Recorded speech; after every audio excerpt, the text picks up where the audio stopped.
intense Israeli airstrikes resumed on the Gaza Strip, ending a 2-month ceasefire that had sparked hope for a more stable truce.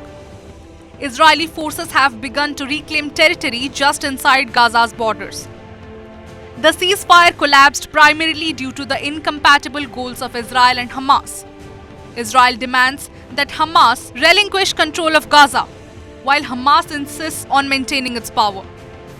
The brief truce in January, which saw the release of over 30 hostages by Hamas in exchange for hundreds of Palestinian prisoners held by Israel, temporarily masked these differences.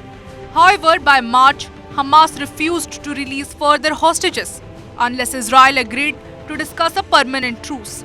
Israel rejected this, and thereafter, President Trump's warning that Hamas would face hell to pay for not complying further escalated tensions. Israeli airstrikes followed this incident. Israeli military is now targeting senior Hamas officials. If Hamas refuses to back down, Israel plans a large-scale invasion of areas it had previously vacated.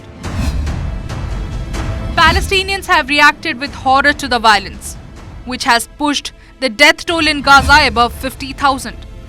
Many are once again fleeing their homes. Within Israel, reactions are mixed. While some far-right politicians support the return to war, others are deeply concerned for the hostages still held by Hamas.